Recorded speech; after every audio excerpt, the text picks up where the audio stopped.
मराठा सर्वेक्षणासाठी मागासवर्ग आयोगाला 7 दिवसांची मुदत दिली गेली आहे। मात्र सर्वेक्षणासाठीचं गोखले इन्स्टिट्यूटचं सॉफ्टवेअर तयार नसल्याची माहिती मिळते। सॉफ्टवेअरच तयार नसल्यामुळे आता सर्वेक्षण नेमकं कसं करणार असा सवाल आता मनसेने विचारलाय। याविषयी बोलूयात आमचे प्रतिनिधी ज्ञानेश्वर चौतमल आपल्या सोबत आहेत। ज्ञानेश्वर, काय अधिकची माहिती आहे? हे सॉफ्टवेअर खरं तर काम करणार होतं सर्वेक्षणाचं, मात्र तेच अजून अपडेट झालं नाहीये, तेच तयार झालेलं नाहीये। मनसे आता या सगळ्याबद्दल सवाल विचारते आहे। मोठा पेच निर्माण झालेला आहे। मराठा आरक्षणाच्या संदर्भानं शासनानं आदेश काढला की येत्या 7 दिवसांमध्ये सर्वेक्षणाचं काम पूर्ण झालं पाहिजे। राज्य मागासवर्ग आयोगाला तशा पद्धतीच्या सूचना दिल्या गेल्यात, आदेश दिले गेलेले आहेत।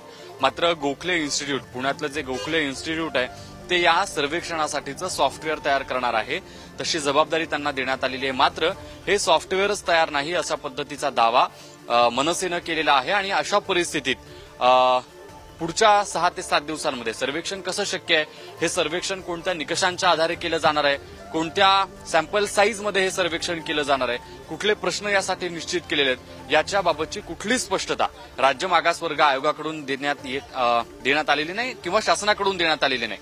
आणि म्हणून हा पेचप्रसंग निर्माण झालेला आहे।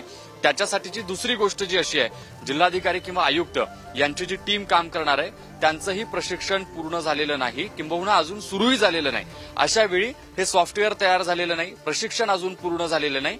अशा वेळी 7 दिवसांमध्ये मराठा समाजाचं सर्वेक्षण कसं केलं जाईल असाच प्रश्न निर्माण झालेला आहे। वेगवेगळ्या संघटनांकडून, वेगवेगळ्या पक्षांकडून या सगळ्या संबंधानं प्रश्न उपस्थित केले जात आहेत। बघावं लागणार आहे की आता हाच मुद्दा नव्या वादाला तोंड फोडतोय का। हो, अगदी ज्ञानेश्वर, साधारणतः किती दिवसांचा अवधी आहे, किती दिवसामध्ये हे सगळं सर्वेक्षण पूर्ण करावं लागणार आहे? काल जो सरकारनं शासन निर्णय काढलेला आहे त्यात असं स्पष्टपणे म्हटलंय की 7 दिवसांमध्ये हे सर्वेक्षण पूर्ण केलं जावं। जर सरकारनं तसा आदेश काढलेला आहे तर त्याचा अर्थ स्पष्ट आहे की 7 दिवस त्याच्यासाठी दिलेले आहेत। पण परिस्थिती अशी आहे, ज्या अधिकाऱ्यांना, कर्मचाऱ्यांना याच्यासाठीचं प्रशिक्षण देणं गरजेचं आहे ते द्यावं असंही त्या शासन आदेशात म्हटलंय। हे प्रशिक्षण पुढच्या 7 दिवसांपैकी किती दिवसांमध्ये देणार, हे प्रशिक्षण पूर्ण झाल्यानंतर जे काही उरलेले दिवस आहेत त्याच्यात खरंच राज्यातल्या सगळ्या मराठा समाजाचं सर्वेक्षण पूर्ण होणार आहे का? एक गोष्ट अशीही सांगितली जाते की दारोदार जाऊन हे सर्वेक्षण केलं जाणार आहे। 7 दिवसांमध्ये कुठल्या सॅम्पल साईज मध्ये हे सर्वेक्षण सरकारकडून केलं जाईल, हा सगळ्यात मोठा प्रश्न आहे। मराठा संघटनांच्या वतीनं याबाबत काय नेमके प्रश्न उपस्थित केले जात आहेत, दिवसभरात त्यावर लक्ष ठेवावं लागेल। यामध्ये अगदी धन्यवाद ज्ञानेश्वर या माहितीसाठी।